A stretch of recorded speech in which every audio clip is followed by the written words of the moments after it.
Nós vamos ler nesse instante o texto de João, capítulo 6.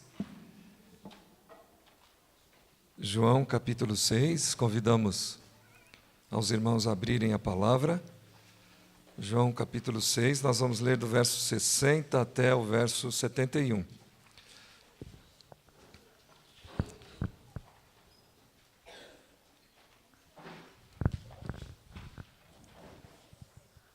Evangelho de João, capítulo 6, de 60 a 71. Muitos dos seus discípulos, tendo ouvido tais palavras, disseram: duro é este discurso, quem o pode ouvir? Mas Jesus, sabendo por si mesmo que eles murmuravam a respeito de suas palavras, interpelou-os: isto vos escandaliza? Que será, pois, se virdes o Filho do Homem subir para o lugar onde primeiro estava? O Espírito é o que vivifica, a carne para nada aproveita. As palavras que eu vos tenho dito são Espírito e são vida. Contudo, há descrentes entre vós. Pois Jesus sabia desde o princípio quais eram os que não criam e quem o haviam de trair. E prosseguiu: por causa disto é que vos tenho dito, ninguém poderá vir a mim se pelo Pai não lhe for concedido.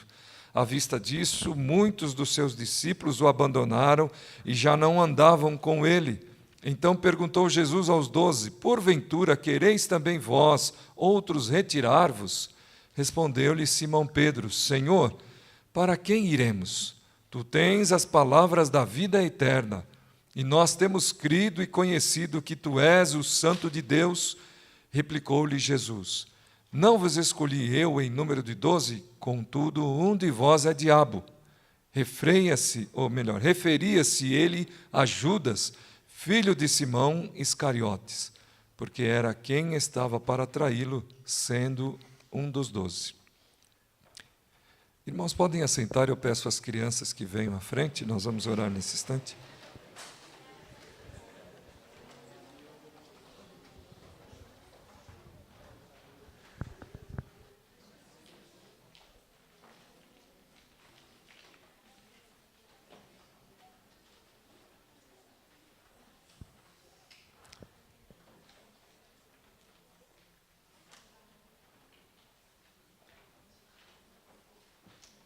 Quem os acompanhará hoje?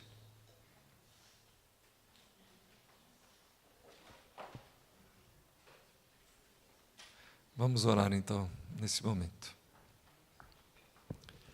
Bondoso Deus, mais uma vez, neste momento de culto e adoração, nós nos colocamos na Tua presença em oração, agradecidos pela Tua misericórdia, porque o Senhor está aqui entre nós, porque nós estamos provando, Pai, esta comunhão preciosa uns com os outros, e nesta comunhão nós também contamos com os nossos filhos.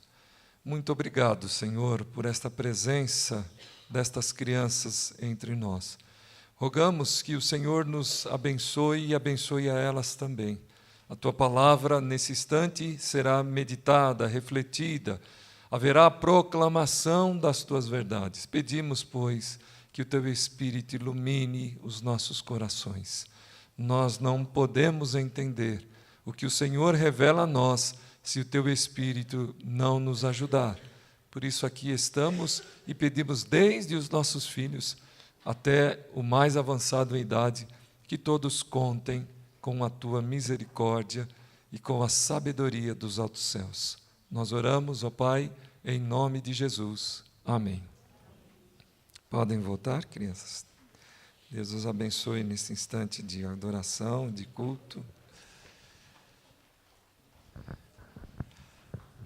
Antes de nós começarmos a meditação, hoje parece que o fundo está bem quente, né?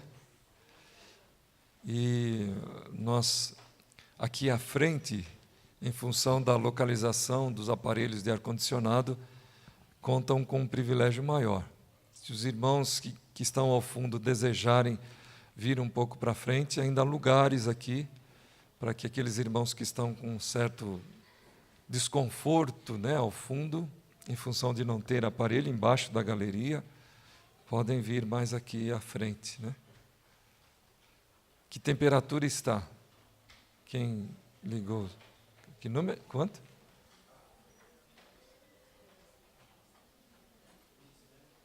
20. Lá no fundo está 27? Está calor lá no fundo, né? Quem quiser se deliciar com a frescura aqui da frente, pode vir. Muito bom, irmãos. Já que os irmãos preferem o calor, nós vamos então falar sobre esse texto. E nós, de forma maravilhosa, podemos observar aquilo que a palavra nos ensina, aquilo que Jesus nos ensina. O que queremos destacar nesta hora são algumas características do ministério de Jesus. Os irmãos podem atestar na leitura que acabamos de fazer. Outras estão presentes na leitura do Evangelho como um todo. E nós, assim, compreenderemos, né, esta característica da palavra viva que veio até nós de forma encarnada em Cristo Jesus. O Verbo se fez carne e habitou entre nós. E nós o vimos cheio de esplendor e glória. Jesus, portanto, em seu ministério,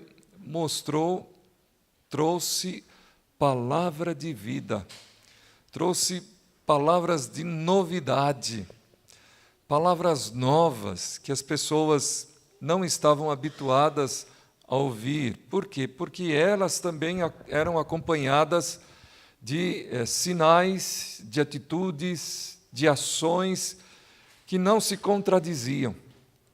Jesus falava, vivia, anunciava, proclamava, e tudo era ajustado com a coerência de Deus através de Jesus. Jesus era autêntico, Jesus era sincero, Jesus trazia, portanto, direção, ele se importava com aquele que tinha dificuldade na compreensão das suas palavras. Ele usava muitas vezes comparações adequadas ao viver de cada uma dessas pessoas. Às vezes era duro, às vezes requeria de seus ouvintes o conhecimento das Escrituras, exigindo, portanto, deles que eles mesmos, através desse conhecimento, pudessem ter respostas para as próprias questões que eles traziam a Jesus Cristo, tentando indagá-lo e colocando-o em situações desagradáveis. Tudo isso, portanto, nos apresenta Deus falando conosco através de Jesus, por discurso, por manifestações que correspondiam a isto. E uma dessas manifestações, por certo, eram os sinais. Eram sinais do reino de Deus, sinais miraculosos. Jesus, portanto, com a sua autoridade, vencia as leis da natureza, ele estabelecia, portanto, novo entendimento a respeito do funcionamento da natureza e as suas leis, que para o ser humano eram inquebráveis, mas em Cristo Jesus isto acontecia. As leis mudavam, as leis naturais. Então, se via o mar bravio se acalmar, simplesmente por uma ordem, por uma palavra. Se via outros sinais, como a transformação, né, dos elementos, como a água que se torna vinho. Então, nós podemos perceber que Jesus, através destas manifestações, ele queria mostrar ao homem que diante deles não estava tão simplesmente um homem sábio ou um profeta, mas havia realmente alguém que tinha poder, que tinha domínio sobre estas particularidades da existência ou características da existência. E em Cristo Jesus nós vimos tudo isso.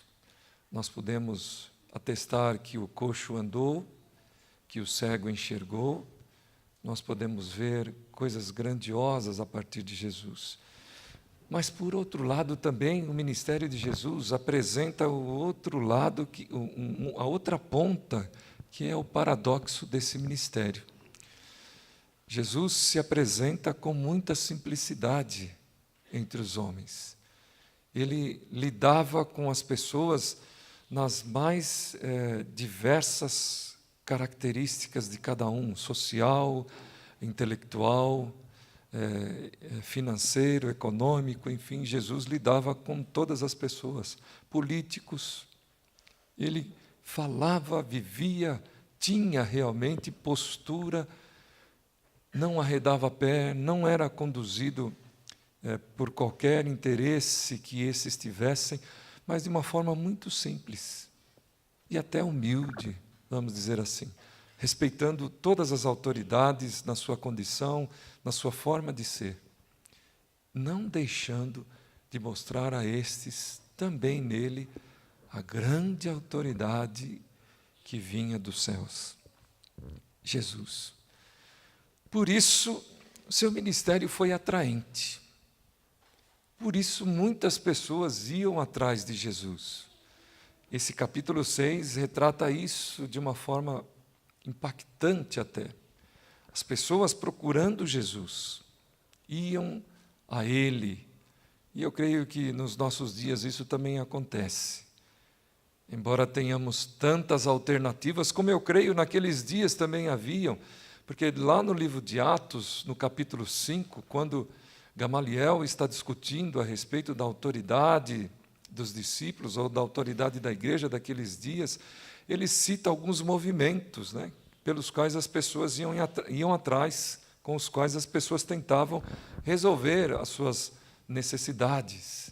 Hoje também, o que nós podemos diferenciar é que a população dos nossos dias é muitas vezes maior do que a dos tempos de Jesus.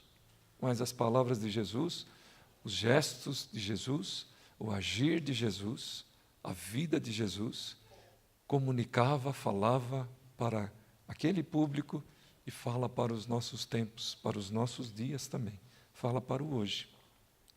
Não podemos também deixar de perceber que características dos homens daqueles dias também estão presentes em nós hoje. E uma dessas características foi ressaltada por Jesus quando lemos os versículos, nesse capítulo 6, versículos 26 e 27. Jesus respondeu dizendo o seguinte: em verdade vos digo, vós me procurais não porque vistes sinais, mas porque comestes dos pães e vos fartastes. Trabalhai não pela comida que perece, mas pela que subsiste para a vida eterna, a qual o Filho do Homem vos dará, porque Deus, o Pai, o confirmou com o seu selo.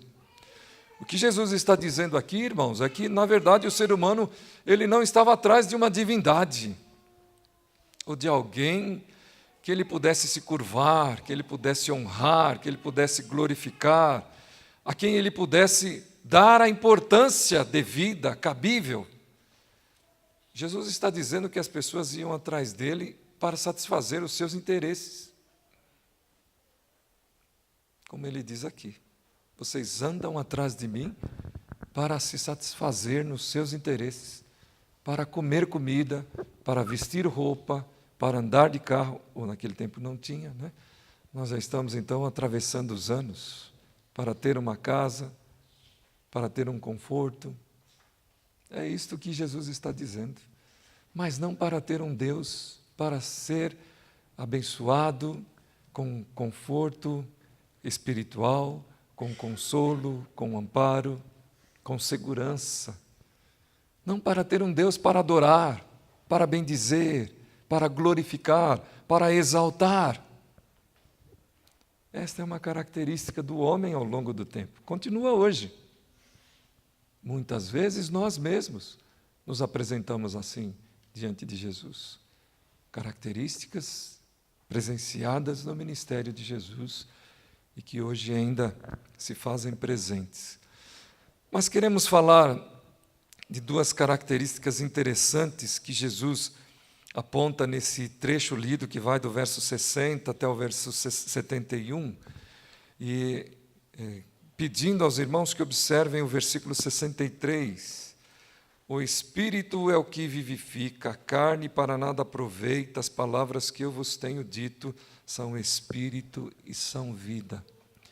Diante dessa percepção do Senhor, diante desta visão aberta, clara, alta, né, como se diz, do Senhor Jesus, que é uma visão divina, que vai aonde nós não conseguimos alcançar, nós podemos observar que Jesus, então, usou de muita misericórdia, falando por símbolos, por sinais, para que o homem pudesse compreender. A Bíblia toda é cheia de símbolos e de sinais. Na verdade, a Bíblia é um poema, do começo ao fim, cheio de sinais e símbolos, com o único propósito da nossa compreensão, da proteção do alvo de Deus, da proteção da sua misericórdia, por exemplo, como é o texto do Apocalipse. Ele mostra misericórdia para aquelas pessoas, porque se ele fosse falar claramente, talvez essas pessoas para quem ele está enviando a mensagem pudessem sofrer represálias, perseguições, mais ainda do que estavam sofrendo. Então, a misericórdia do Senhor, falando para aquelas pessoas que já sofriam, é de que eles teriam vitória, mas de uma forma muito simbólica e com atenção no conhecimento das pessoas que ouviriam a sua mensagem. E nesse texto nós estamos vendo Jesus ressaltando essa característica da sua comunicação. Porque um pouco antes, nos escritos antes, dos versículos anteriores, ele diz que é o pão dos céus.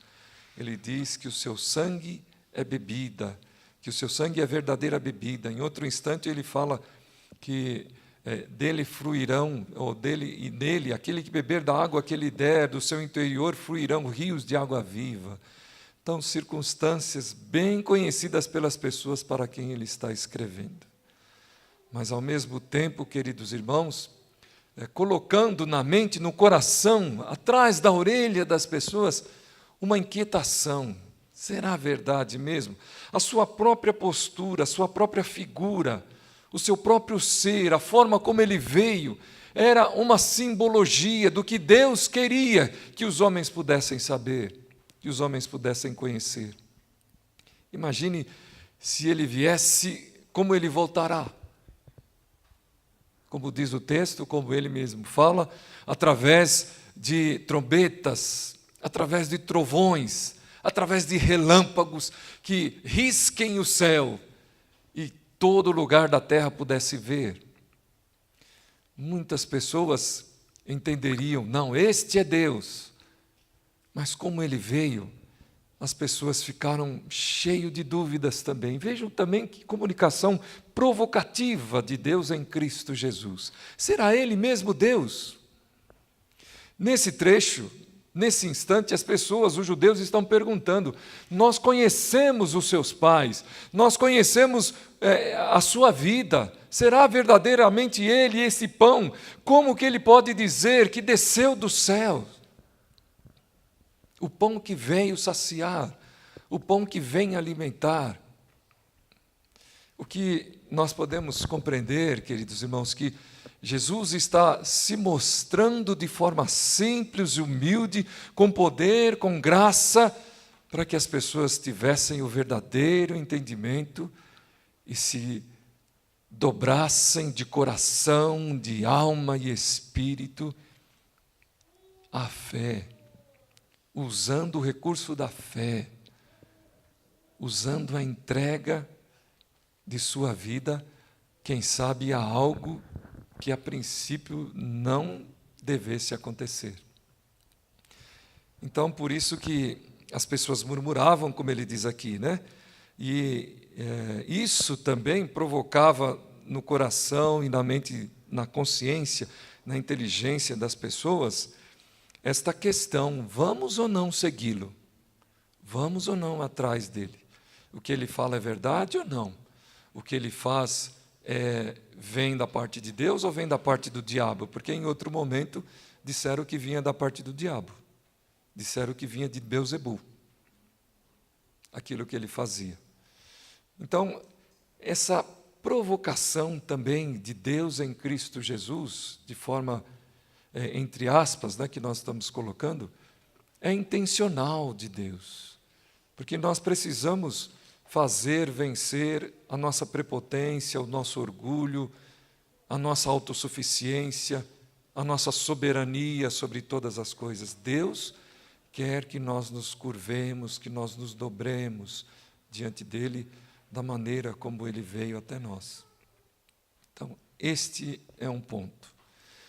E o segundo ponto daquilo que ele está falando, que na sua mensagem, é o conteúdo da mensagem, ele toca justamente nisto. Ele está dizendo que nós não nos curvamos diante do amor, que nós não nos curvamos diante da necessidade que o semelhante, que o próximo tem, que nós somos prepotentes, que nós somos bajuladores, que nós ofendemos uns aos outros, que nós julgamos com injustiça, porque nós achamos que podemos traçar um quadro ou uma linha da vida de todas as pessoas e de todo mundo, mas não temos capacidade e condição para isto. Então, quando Jesus vem e diz para essas pessoas o seguinte: se vocês comerem...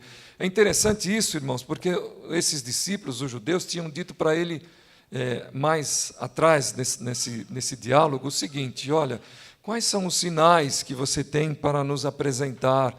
E nós realmente creiamos nisso. O nosso Pai do céu nos alimentou através de Moisés, nos dando pão, o maná que veio dos céus, e nós nos fartamos. E Jesus disse: olha, eles comeram e morreram. Eles comeram e morreram. O pão que eu tenho para vocês não vos dará mais necessidade de morte, porque é verdadeira comida e o meu sangue é verdadeira bebida. Esta era a mensagem, portanto, é o conteúdo da comunicação do Senhor Jesus. E ainda ele disse aqui que isto era uma obra divina, porque Jesus atesta claramente que por as ações humanas eles não teriam acesso a isso. Não se dobrariam, não aceitariam. Então, vejam como Jesus diz aqui em determinado momento: vocês se escandalizam, portanto, de me ver falando estas coisas. Imagine se vocês me vissem, então, voltando para o lugar de onde eu vim. Que escândalo seria, porque aí vocês pirariam, vamos dizer assim, de vez. Porque se vocês estão não admitindo, né, que Deus tenha vindo até vocês a partir de mim, imagine então vocês me vendo voltar visivelmente com os seus próprios olhos. Então, irmãos, Jesus lança sobre os seus ouvintes esta dúvida e, ao mesmo tempo, a necessidade de uma convicção, de uma firmeza que seria testada pela pergunta que ele fez. Primeiro, ele fez essa pergunta porque alguns discípulos que estavam com ele entenderam que o seu discurso era muito duro. Por que esse discurso é muito duro? Porque Jesus está nos desnudando, a mim, a todos nós e a esses discípulos. Ele está dizendo exatamente como nós somos. Ele está falando exatamente o que nós somos. Então, esse discurso realmente é muito duro. Nós não viemos aqui para ouvir um discurso assim. Nós viemos aqui para ouvir coisas agradáveis. Nós viemos aqui para saciar a nossa fome. Nós viemos aqui para ouvir que nós vamos vencer, que nós seremos poderosos, que ninguém vai nos derrotar.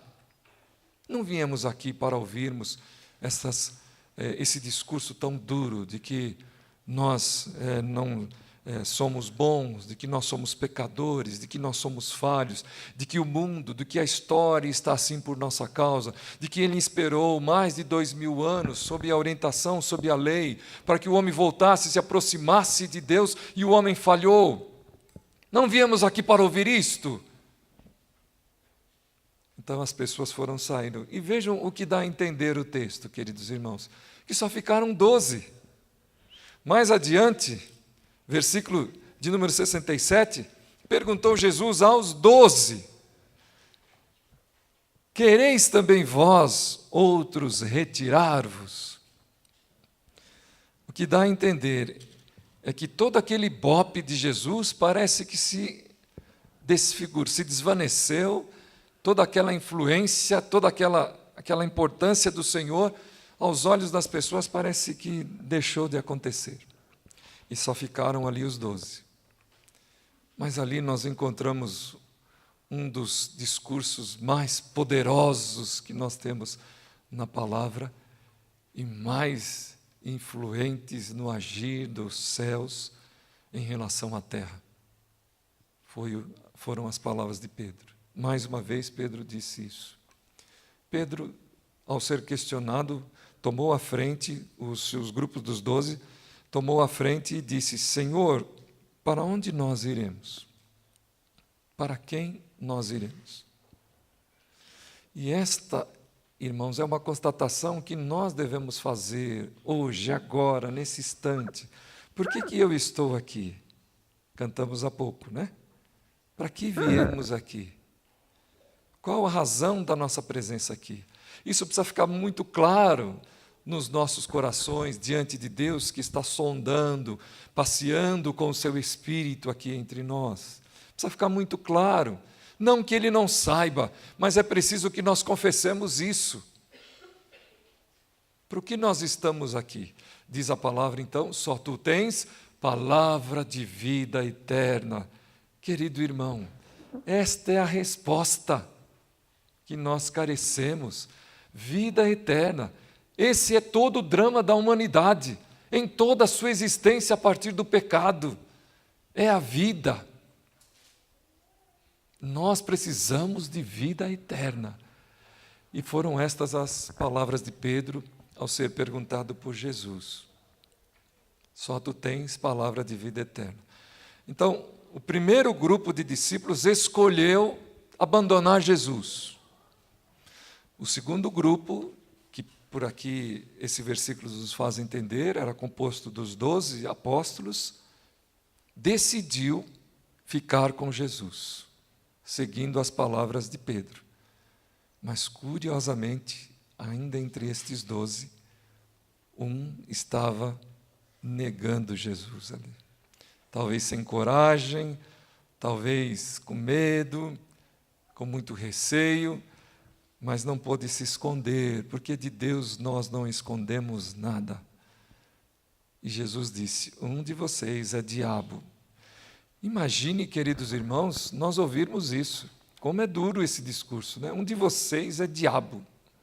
Em outras palavras, um de vocês é adversário, um de vocês é inimigo, um de vocês luta contra.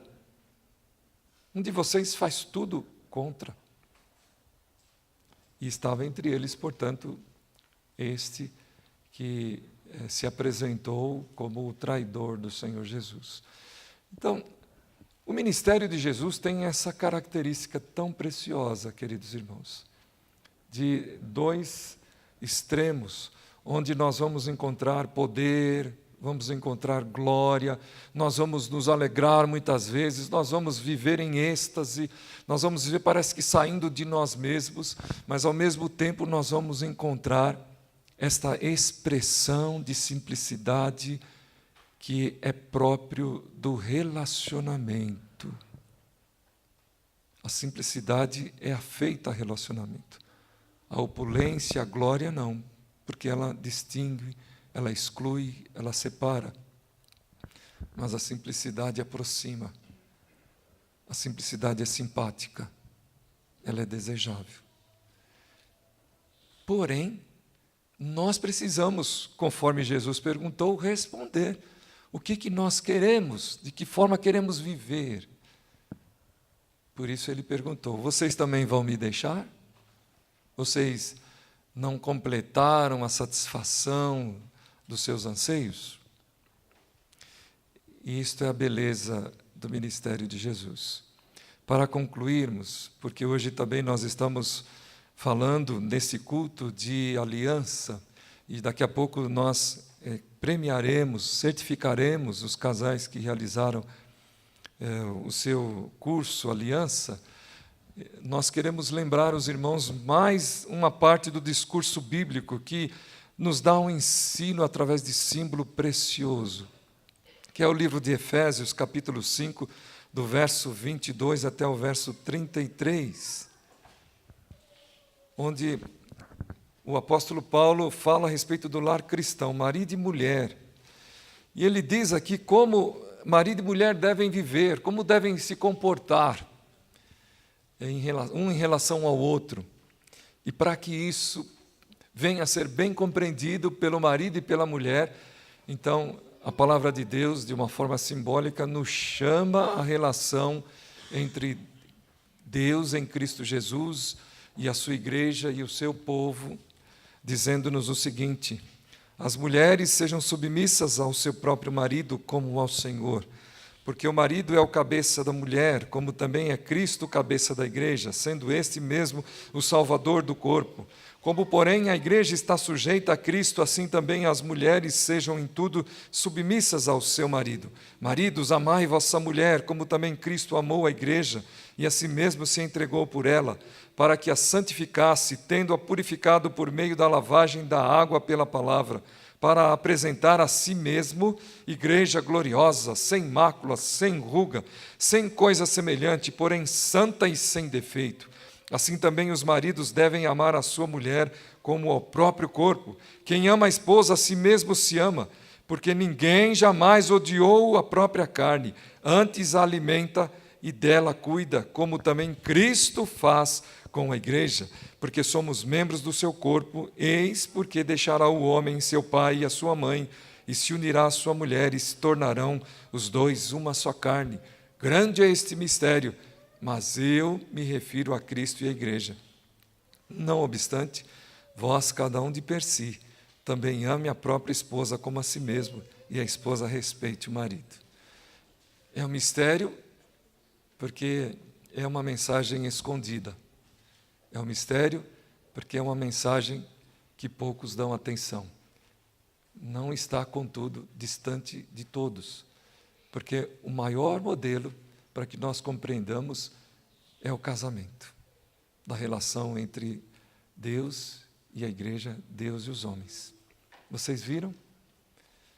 E há 3 características imprescindíveis que no curso de casais nós estudamos. A relação entre Deus e o homem, entre Deus e a igreja, é uma aliança. E esta aliança, ela é incondicional, ela é eterna, nós aprendemos isso, e nós aprendemos também que ela é unilateral. Não depende daquele que é o alvo da nossa promessa. É unilateral. Então, essas 3 características são, vamos dizer, a foto, o retrato da aliança do casamento. E é o que nós debatemos ao longo desses estudos que fizemos. E nós aprendemos também que quando nós compreendemos isso adequadamente, nós estamos testemunhando a relação de Deus conosco. Estamos testificando como Jesus ama a sua igreja. E podemos ver aqui, a partir do escrito do apóstolo Paulo. Nesta hora, como Jesus disse lá atrás, o Espírito traz vida, queridos irmãos. O Espírito traz vida. Se eu compreendo bem que Deus nos ama de tal maneira e quero testificar, eu não vou negar a partir, portanto, da minha relação com quem quer que seja, especialmente no casamento, esse amor que deve ser incondicional, que deve ser unilateral e que deve ser sem fim. Porque através dele eu estarei, portanto, dizendo o seguinte: Jesus nos ama assim. Jesus nos ama como eu amo a minha esposa, como eu me relaciono com ela, como ela se relaciona comigo, como nós nos relacionamos. Este é o convite que nós fazemos para os nossos irmãos nesta noite, especialmente para os casais. Naquela oportunidade, os discípulos disseram, é um discurso muito duro. Na verdade, quando Jesus falou sobre casamento também durante o seu ministério, os seus discípulos em alguns momentos chegaram a dizer, não vale a pena se casar. Sendo assim, como o Senhor está dizendo, não vale a pena se casar. E muitas vezes nós ficamos questionando se fizemos a coisa certa. Por causa da dureza dos nossos corações. Aqueles discípulos disseram que não poderiam seguir a Jesus, não poderiam ouvir a Jesus. Mas outros disseram, só o Senhor tem palavras de vida, e do Senhor vem a vida para nós. Se, portanto, o relacionamento conjugal é vontade de Deus, é vida para nós. É liberdade. Diferente do que muita gente acha que é prisão. É liberdade. Porque através deles nós gozaremos o bom de Deus e testemunharemos a missão que o Senhor tem para nós como seres humanos. Este é um convite que nós deixamos então aqui no ar sobre as palavras de Jesus. E vocês querem também vir atrás de mim ou querem parar por aqui? No seu casamento, vocês querem ir atrás de Jesus ou querem parar por aqui? No casamento dos seus amigos, vocês vão orientá-los a que eles sigam a Jesus ou vão orientá-los que eles parem por aqui? No casamento dos seus filhos, vocês vão orientar que eles sigam a Jesus ou vão dizer para eles, parem por aqui? Que a nossa resposta seja de Pedro e que com ela nós mostremos fé, confiamos na vida que só o Senhor pode dar. Que Deus assim nos abençoe, irmãos.